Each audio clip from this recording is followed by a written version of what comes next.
क्या वो पॉइंट पढ़ लिए 7 गो? अच्छे से पढ़ लिया होगा। समझ में आया तो ठीक है, नहीं समझ में आया फिर कभी किसी को पढ़ाते रहेंगे हम, तो चुपचाप बैठ के अपना पढ़ लेना। ज्यादा यही नहीं कर सकते हैं, ऐसे ही पढ़ाते रहेंगे। तो 7 गो पॉइंट पर है, पॉइंट बताने का जरूरत नहीं है, याद हो गया होगा। 7 तक पॉइंट बता सकता है कोई? क्या था पहला? टैली था, हाँ क्या है टैली? दूसरा अकाउंटिंग, तीसरा क्वालिफिकेशन, चौथा डाउनलोड, पांचवा हाँ कंपनी, मतलब टैली चलाना स्टार्ट कहाँ से करेंगे तो कंपनी ही ना मेन है। हाँ उसके बाद हाँ फाइनेंशियल ईयर समझे थे, काम पड़ता है उसका, ठीक है। उसके बाद जीएसटी, हाँ ठीक है, जीएसटी चालू किया था ना, खत्म हो गया ना, हाँ जीएसटी कल बता देते। हाँ अब समझना है तुमको, जीएसटी समझ लिया, उसका फुल फॉर्म होता है गुड्स एंड सर्विस टैक्स। एक पहले वैट चलता था, वैल्यू एडेड टैक्स, ठीक है, इसे पॉइंट क्लियर है तुम्हारा। आगे देख लो। अब है कि जीएसटी में फर्म को 2 तरह से तुम रजिस्ट्रेशन कर सकता है। जब एंट्री करेगा तो 2 तरह का फर्म तुमको मिलेगा। एक फर्म मिलेगा तुमको कंपोजिशन फर्म, 8वां पॉइंट, एक क्या मिलेगा तुमको? कंपोजिशन फर्म, और दूसरा तुमको मिलेगा रेगुलर फर्म। बस यही 2 पॉइंट को समझना है, ऐसे इतना नहीं भी लिखते, बिना भाष का क्लास चलेगा आज कल।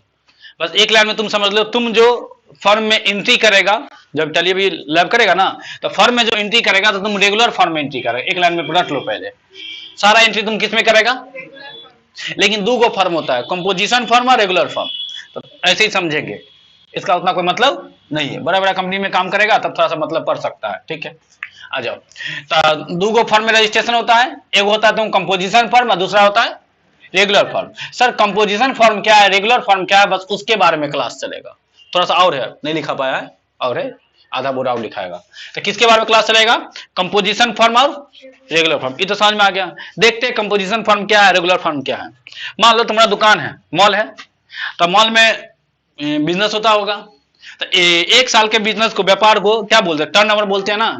1 साल वाला को 1 साल में कितना किए टर्नओवर, तो 1 साल में मान लो तुम्हारा अगर टर्नओवर 1.5 करोड़ से ज्यादा हो गया, पहले एग्जाम्पल वही ना, हाँ सॉरी पहले कम वाला है, 1.5 पहले किसका है? 1.5 करोड़ से कम वाला। मान लो तुम्हारा 1 साल का टर्नओवर 1.5 करोड़ से कम है, तो उसका एंट्री तुमको करना पड़ेगा। तो उसका एंट्री तुम करेगा कंपोजिशन फर्म में, शॉर्टकट में लिख दिए सीएफ, कंपोजिशन फर्म। आरएफ का मतलब रेगुलर फर्म। अगर तुम्हारा टर्नओवर 1.5 करोड़ से क्या है? कम है, उस सब एंट्री किस में चल जाएगा? कंपोजिशन फर्म में। लेकिन तुम लोग अभी तो एंट्री किया होगा, जो सब एंट्री किया होगा समझ गया होगा कि सारा एंट्री तुम किस में कर रहा होगा? बोलेंगे रेगुलर फॉर्म को सिलेक्ट करने के लिए, वो फिक्स है, लेकिन आप अंतर समझ लो कम से कम। तो कंपोजिशन फॉर्म में कौन सा होगा, समझ में आ गया?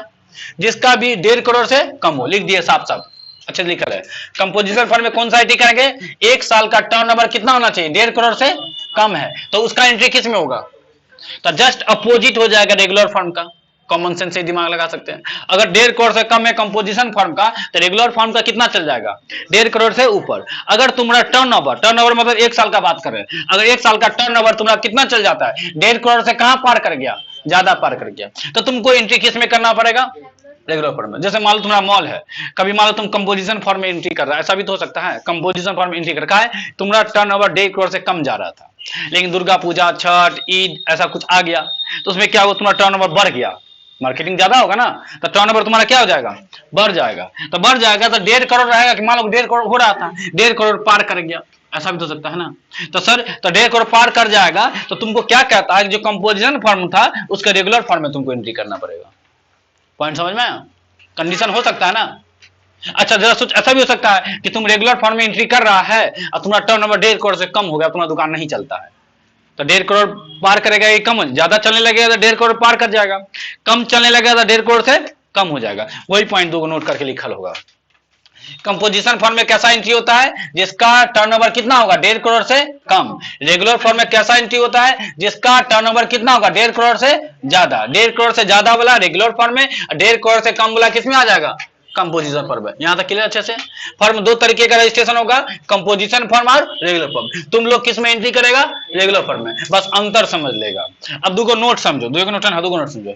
1 साल का टर्नओवर ये 1.5 करोड़ से कम है, कहने का मतलब तुम्हारा अगर 1.5 करोड़ से कम जा रहा है, तुमको मन है कि हम रेगुलर फर्म में रजिस्ट्रेशन करें, कर सकता है, कोई दिक्कत नहीं है। जैसे 18 साल से ऊपर वाला ही गाड़ी चलाएगा ना, लेकिन 18 साल से नीचे वाले चला सकता है, मना नहीं है, लेकिन गलत है ना, ठीक है। तो यहां गलत नहीं है। कह रहा है कि अगर मान लीजिए कि तुम्हारा तुम चाहिए बेच रहा है, तुमको मान जीएसटी नंबर लेने का तो ले सकता है ना, कहीं कोई इशू नहीं है। लेकिन अगर 40 लाख चल जाता है बिजनेस के लिए, और सर्विस के लिए अगर चल जाता है, गुड्स के लिए 40 लाख और सर्विस के लिए चल जाता है 20 लाख, तो उसको तो कंपलसरी है, उसको तो लेना ही पड़ेगा। तो वही चीज है, 40 लाख से कम है फिर भी तुम जीएसटी के लिए रजिस्ट्रेशन कर सकते, कहीं कोई दिक्कत नहीं है। यहाँ कह रहा है कि 1.5 करोड़ से कम भी है, 1.5 करोड़ से कम भी है, फिर भी तुमको मन है कि रेगुलर में रजिस्ट्रेशन करे, मतलब रेगुलर फॉर्म में एंट्री करे तो कर सकता है। 1.5 करोड़ से ऊपर वाला किस में जाता है? रेगुलर में। 1.5 करोड़ से कम वाला किस में जाता है? कंपोजिशन में। 1.5 करोड़ से कम है फिर भी तुमको किस में जाने का मन है तो तुम जा सकता है, क्योंकि तुमको आइडिया नहीं है, हो सकता है 1.5 करोड़ पार कर जाए। अच्छा, रेगुलर में कर सकता है, ई पॉइंट तो ये वाला था। अच्छा नहीं, अगर फॉर्म कंपोजिशन में है, अच्छा देखो इसमें क्या रहा है कि तुम पहले रजिस्ट्रेशन किया था कंपोजिशन फॉर्म में, किसमें किया था? कंपोजिशन फॉर्म में, लेकिन तुम्हारा टर्न नंबर 1.5 करोड़ पार कर गया। तुम ये सोच के किया था कि तुमको पता था कि 1.5 करोड़ से कम ही जाता है, तो तुम किस में करेगा? लेकिन अचानक वृद्धि हो गया, मतलब बिजनेस चलने लगा, बूम कर गया, तो बूम कर गया तो 1.5 करोड़ क्या हो गया? पार कर गया। तो 1.5 करोड़ पार कर जाएगा, तो 1.5 करोड़ पार करने के लिए कौन सा फर्म है? तो कहा तुमको इसमें करना अनिवार्य हो जाएगा, मतलब इसमें तुमको करना पड़ेगा। बात समझ में गया? अगर तुम्हारा व्यापार 1.5 करोड़ से 1 साल का टर्नओवर कम का हो रहा है, कंपोजिशन फर्म में है, ठीक है, कोई दिक्कत नहीं है। लेकिन 1.5 करोड़ पार कर गया तो तुमको कंपोजिशन से किस में करना पड़ेगा एंट्री? अब समझ में आ गया ना? वही पॉइंट लिखल है। 1 साल का टर्नओवर 1.5 करोड़ से कम है फिर भी रेगुलर में रजिस्ट्रेशन करवा सकते हैं। कम है तुम फिर भी इसमें जा सकता है, लेकिन ज्यादा हो रहा है तो इसमें जा सकता है नहीं, तब तो फिक्स है ये, तब तो ये अनिवार्य हो जाएगा तुम्हारे लिए। उसके बाद अच्छा ये दूसरा पॉइंट पढ़ दिए थे, हम दूसरा पढ़ दिए थे, ठीक है। हाँ यही बात देखो, 1 साल का टर्नओवर 1.5 करोड़ से कम है फिर भी रेगुलर में रजिस्ट्रेशन करवा सकते हैं। कम है फिर भी तुम इसमें जा सकता है, और ज्यादा है तो तुमको जाना ही पड़ेगा, तो वही ना हो गया। कम है फिर भी इसमें तुम जा सकता है, और ज्यादा है 1.5 करोड़ से, तो 1.5 करोड़ ज्यादा के लिए यही तो बनल है पहले से, यही दो पॉइंट लिखा है, ठीक है ना। तो 1.5 करोड़ से कम है तो कंपोजिशन में करेंगे, 1.5 करोड़ से ज्यादा है तो रेगुलर में करेंगे, ये 2 पॉइंट क्लियर हो गया।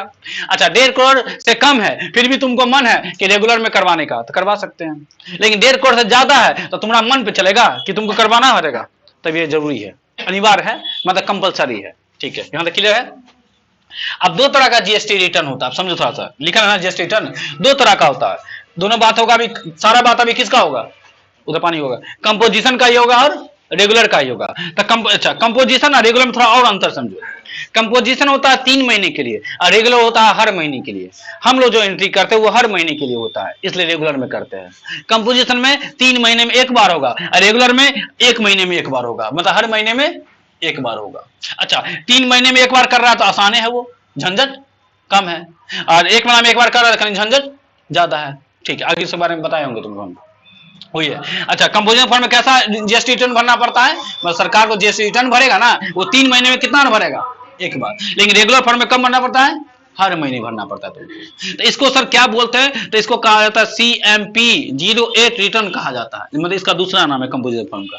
3 महीने में 1 बार के लिए, लेकिन हर महीने में 1 बार के लिए क्या कहते हैं? GST R3BR रिटर्न कहा जाता है इसको, और नहीं सॉरी बी रिटर्न कहा जाता है इसको। किसको? तो रेगुलर फॉर्म को। समझ में आ गया ना? समझने वाली चीज है, आराम समझो। इसे बड़ा बहुत बड़ा कंपनी में जाएगा तो जरूरत पड़ सकता है वहां में। आ जाओ, अब है एप्लीकेबल और टैक्स। अब टैक्स रेट को कैसे लगाते हैं वो तुमको बताना है। तो दोनों बात हो रहा है 2 का, किसका? कंपोजिशन का और रेगुलर का। देखो कंपोजिशन क्या होता है, कंपोजिशन में क्या होता है? इनपुट नहीं लिया जा सकता है, इनपुट टैक्स लगा रहे थे ना, इनपुट नहीं लिया जा सकता है और ना ही आउटपुट दिया जा सकता है। किसमें? कंपोजिशन में। लेकिन रेगुलर में क्या होता है? इनपुट भी लिया जा सकता है और आउटपुट भी दिया जा सकता है। समझ में आ गया ना? कंपोजिशन फॉर्म में ना इनपुट लिया जा सकता है और ना ही आउटपुट दिया जा सकता है, मतलब जितना में खरीदे उतना ही में क्या करना है? बेचना। कौन फॉर्म में रहता है? तो कंपोजिशन फॉर्म में। लेकिन रेगुलर फॉर्म में ऐसा नहीं है, इनपुट लिया जा सकता है और आउटपुट भी दिया जा सकता है, लेकिन इसमें टैक्स का हिसाब रखना पड़ता है। नहीं रखना पड़ेगा? मान लो तुम 10 रुपए 100 रुपए में सामान खरीद के लाया है, तो 105 में खरीदा है तो 5% हुआ था वैसे ना, तो 5 रुपया पेड करके लाया था, लेकिन 110 में बेचा तो 5 रुपया का टैक्स 110 में बेचा तो 5 रुपया पहले से पेड है ना, 5 रुपया 50 पैसा हुआ था ना, तो 50 पैसा का तुमको हिसाब किताब रखना पड़ेगा ना, जो तुमको क्या करना है? सरकार को पेड करना है। तो इस बात तुमको ध्यान रखना पड़ेगा। तो रेगुलर फॉर्म में टैक्स का हिसाब किताब रखना पड़ता है, देखिए, और टैक्स का हिसाब भी क्या करना पड़ता है? रखना पड़ता है। किसमें? रेगुलर फॉर्म में। लेकिन कंपोजिशन फॉर्म में ऐसा कोई कंडीशन नहीं है। अगला इसमें क्या है? कंपोजिशन फॉर्म में अगर टैक्स लायबिलिटी अगर बनता है सरकार को, तो सरकार को तुमको देना पड़ेगा। लायबिलिटी दो तरीके का समझे, एक कंपोजिशन में भी जाएगा, एक रेगुलर में जाएगा। तो रेगुलर में क्या होता है, अगर सरकार का बनता है तो दो, नहीं बनता है तो मत दो। किस में? रेगुलर में। लेकिन कंपोजिशन में क्या होता है, सेल का 1% देना पड़ता है। जो भी तुम्हारा सेल हुआ, कंपोजिशन पान लिखा, जो भी तुम्हारा सेल हुआ उसका कितना परसेंट वो क्या देना पड़ेगा, 1% सरकार को देना पड़ेगा। एग्जाम्पल देके समझा दिए। जैसे 3 महीने का बात होगा, कंपोजिशन कितना महीने का बात होगा, 3 महीने का। 3 महीने का सेल है तुमको 2.5 लाख, ठीक लिखे है कि ज्यादा जीरो है, 1 दहाई चक्र 1000 1000 लाख है ना। तो 2.5 लाख का तुमको 1% होता है 2500 रुपया, नहीं 25 होगा, 50,000 होगा, 25,000 होगा ना। ये उसन कहाँ लेके भाग गए हम, ठीक है ना, गलती है, तुम देखना अपना, तुम सोचो, हमको नहीं पता, क्या बोलो, देखने दे, ठीक है, तब क्या सोच रहा है भाई, हमको नहीं पता, हमको आता तो ये रहते, मैथ के टीचर है हम। अच्छा, हाँ हाँ, जस्ट देते ही नहीं है, नहीं जाता है, मेरा सर्टिफिकेट में जाता ही है, सबका जाता है। तुमको खरीदते तो थोड़ी पता चलता, लिखल रहता है उसमें। आप भी अप्लाई किए होंगे? हम नहीं, ब्रांच जिसे लिए हुए है, ब्रांच जिसे लिए वो देता है, तो हमसे वो लेता है, हम तुमसे ले लेते हैं जोड़ करके। फिर तुमने घर में जोड़ के तुम तो घर में तो जीएसटी के साथ अपना खर्चा जोड़ लेता होगा, जाना आना खाना समोसा तमोसा सब जोड़ देता होगा, सब एक के बाद जोड़ के ले लेता होगा। आ जाओ, क्या बोले थे हम, तो देखो, तो 25 लाख का कितना हो जाएगा तुमको, 1%, तो 3 महीने में एक बार देना पड़ता है। कंपोजिशन समझ में आ गया। रेगुलर में क्या होता है, हर महीने का बात होता है। तो टैक्स लायबिलिटी अगर सरकार का बनता है तो तुमको देना है, नहीं बनता है तो नहीं देना। जैसे मान लो कि एक्स्ट्रा में तुम बेचा तो 50 पैसा एक्स्ट्रा आया था ना कल, तो तुमको देना पड़ेगा ना, किसको, गवर्नमेंट को। वही पॉइंट एक एग्जांपल देंगे। 1 महीने परचेज किया, मान लो तुम 1000 का, और 500 रुपया तुमको क्या बना, टैक्स बना मान लो उस पे, तो पहले से पेड करके लाना, ऑलरेडी पेड। मान लो 1000 का सामान खरीदा था, 500 रुपया क्या हुआ, 1500 रुपया टैक्स नहीं होगा, एग्जांपल दे रहे हैं इसलिए घबराना मत।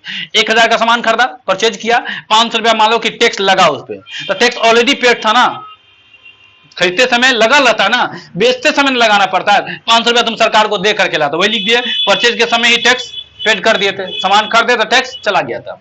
बेचते समय तुम प्रॉफिट लेकर के ना बेचता है, तो प्रॉफिट लेके बेचा, जो प्रॉफिट लेके बेचा उसका टैक्स तो नहीं ना दिया है।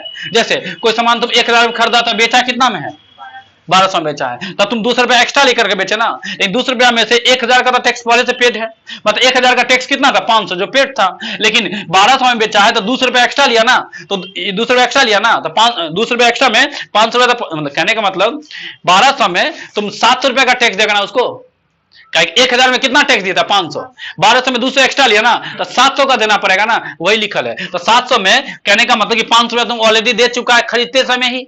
पॉइंट को अच्छे समझो आराम से, फिर से बताएंगे। खरीदते समय ही मान लो 700 रुपया हो गया टोटल ना, तो 500 रुपया तुम खरीदते समय सरकार को दे चुका था, लेकिन 200 रुपया बाद में ना तुम बेचा एक्स्ट्रा लेकर के, ये 200 रुपया का टैक्स बाकी कि नहीं बाकी है, जो तुमको गवर्नमेंट को देना पड़ेगा। आए समझ में, एक बार लिखना पड़ेगा हमको कैसे, तो खत्म हो जाएगा। तो और देखते एक बार मार देते हैं, खत्म कर देंगे। तो बताओ जीएसटी कैसा कैसा फर्म होगा, 2 फर्म होगा। फर्म का मतलब दुकान, 2 फर्म होगा, एक कंपोजिशन फर्म, एगो रेगुलर फर्म। कंपोजिशन फर्म हो जाएगा जिसका टर्नओवर 1 साल का टर्नओवर 1.5 करोड़ से कितना होगा, कम होगा, किस में चल जाएगा, अगर 1.5 करोड़ पार कर जाता है तो किस में चल जाएगा, ठीक है। मान लो कि 1.5 करोड़ से कम ही है और उसको मन है रेगुलर फर्म में जाने का, तो कोई दिक्कत नहीं, कर सकता है, कभी ओवर हो जाएगा ना, तो वही पॉइंट लिखा है। 1 साल का टर्म 1.5 करोड़ से कम है फिर भी रेगुलर में रजिस्ट्रेशन करवा सकते हैं। लेकिन अगर 1 साल का टर्नओवर, कोई मान लो कंपोजिशन में एंट्री किया है, लेकिन 1 साल का टर्नओवर 1.5 करोड़ पार कर गया, तो पार कर गया तो उसको भी इसमें से पार करके इसमें पार करना पड़ेगा, नहीं पार करेगा, ठीक है ना, वही पॉइंट दूसरा है। अगर फर्म कंपोजिशन में है और शेयर 1.5 करोड़ से ऊपर चला गया तो कंपोजिशन फर्म को किस में ले जाना पड़ेगा तुमको, तो अनिवार्य है, मतलब फिक्स है, तुमको करना ही पड़ेगा, ठीक है। अगला है जीएसटी रिटर्न में 2 है, एक कंपोजिशन फर्म, एगो रेगुलर फर्म। कंपोजिशन फर्म में 3 महीना में 1 बार, रेगुलर फर्म में 1 महीना में 1 बार। तो 3 महीना में 1 बार को क्या कहा जाता है, CMP 08 रिटर्न कहा जाता है, दूसरा नाम है। और हर महीने 1 बार लगे उसको क्या बोलते हैं, GST R3B रिटर्न कहा जाता है। पूछेगा नहीं, जरूरत नहीं है, एंट्री करते समय कर कभी जरूरत पड़ेगा। कंपोजिशन फॉर्म में ना इनपुट लिया जा सकता है ना ही आउटपुट दिया जा सकता है, लेकिन रेगुलर फॉर्म में मतलब जितना में खरीद उतना बेचना है। रेगुलर फॉर्म में जस्ट अपोजिट है, इनपुट भी ले सकते हैं और आउटपुट भी दे सकते हैं, लेकिन वही है, तुमको ध्यान रखना पड़ेगा, जो टैक्स का हिसाब किताब तुमको क्या करना पड़ेगा, रखना पड़ेगा। लायबिलिटी में जैसे कंपोजिशन भी होगा, रेगुलर भी होगा। लायबिलिटी में हो जाएगा जैसे 3 महीने वाला में 1% देना पड़ता है 3 साल में, इसमें हर महीने देना पड़ेगा तुमको, जितना बनेगा उतना दो और नहीं बनेगा तो मत दो। रेगुलर में बनता है तो देंगे, नहीं बनता है तो नहीं देंगे। इसमें 3 महीने में एक बार 1% तुमको देना पड़ेगा, ठीक है। एक बार आप देते हैं।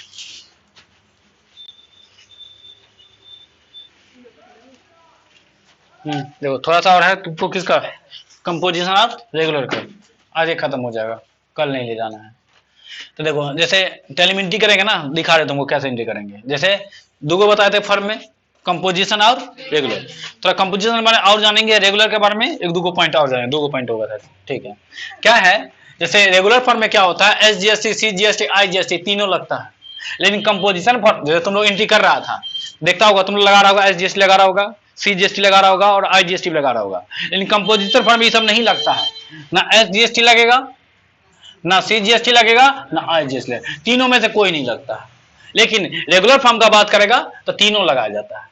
तीनों लगाया जाता है मतलब कौन कौन, S, C और I, तीनों लगेगा, साथ में GST लगा देना, ठीक है। तो वही SGST, CGST या IGST कोई नहीं लगाया जाता है। इसमें डायरेक्ट एंट्री किया जाता है, सीधे एंट्री होगा तुमको। तो सर एंट्री कैसे होगा सीधे, तो सीधे होगा कि 1200 रुपए का माल खरीदे, 1200 रुपए का माल बेचे। ये नहीं लिखना पड़ेगा कि 1200 का माल खरीदे, इसमें 1000 रुपया सामान का वैल्यू था और 200 रुपया GST था, ऐसा होना चाहिए ना, अलग अलग। इसमें तोड़ के नहीं लिखने का जरूरत है, मतलब 1000 रुपया का सामान है और 200 रुपया टैक्स है, ऐसे नहीं लिखना है।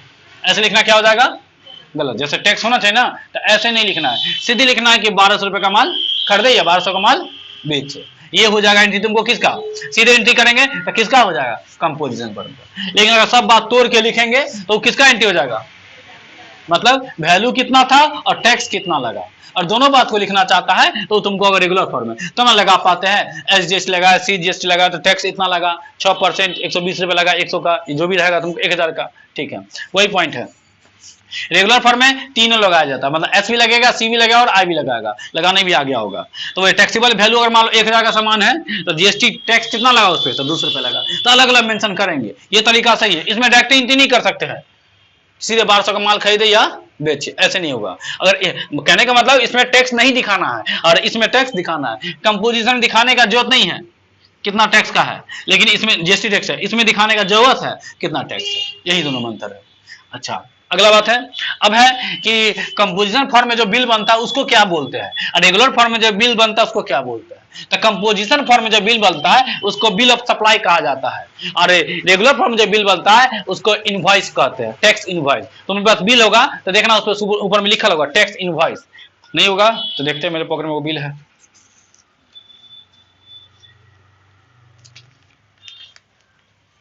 देखो इसमें कुछ नहीं लिखा है, देखो होगा, फालतू बिल है मेरा।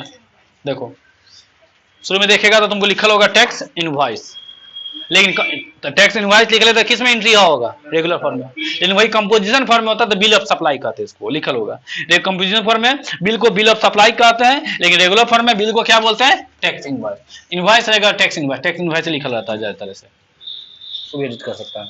अगला अब है सर दोनों का फायदा बता देते हैं, कंपोजिशन का फायदा और रेगुलर का फायदा, और फिर कंपोजिशन का नुकसान और रेगुलर का नुकसान। एडवांटेज में फायदा हो गया।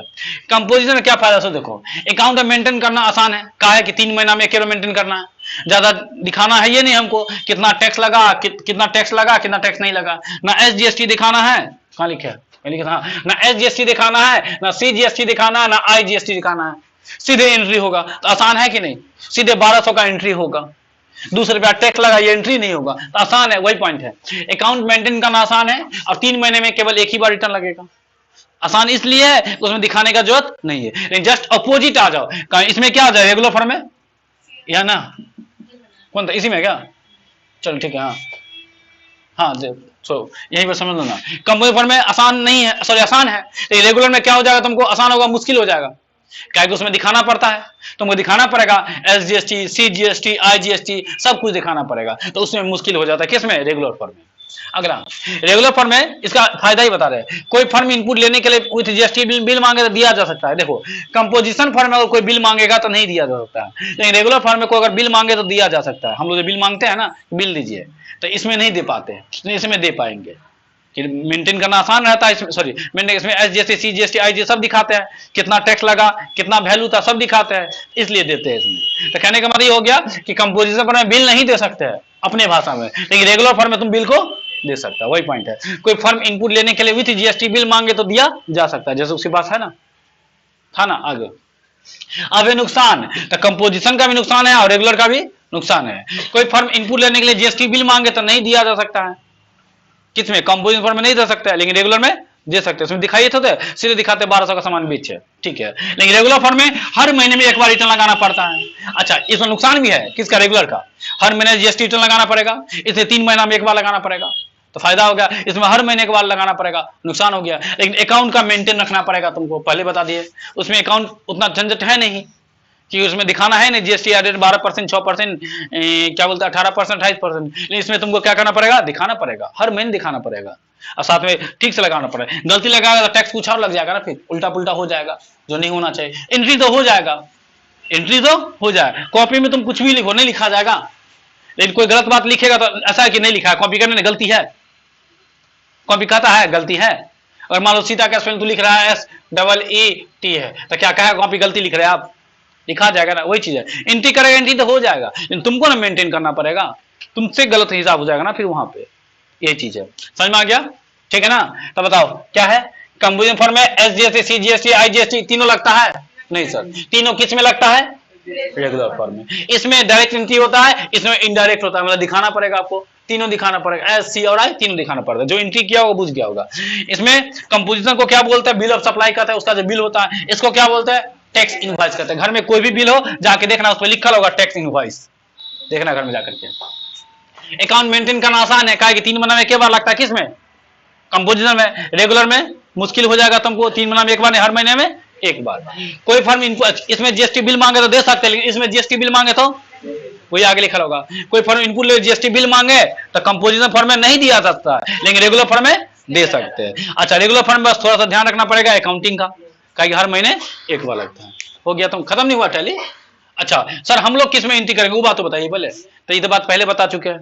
तुम लोग सारा एंट्री किस में करेगा, जीएसटी बिल वगैरह देना पड़ेगा, और साथ में अकाउंट का ध्यान रखिएगा करते तो। इसलिए ना सब अकाउंटेंट रखता है, देखा होगा, जो भी होता है सब एगो आदमी रखता है अकाउंटेंट, जो सारा हिसाब किताब रखता है, वो कंफ्यूजन कर जाएगा ना। ठीक है, अभी और चलेगा, इसमें पॉइंट सब और है।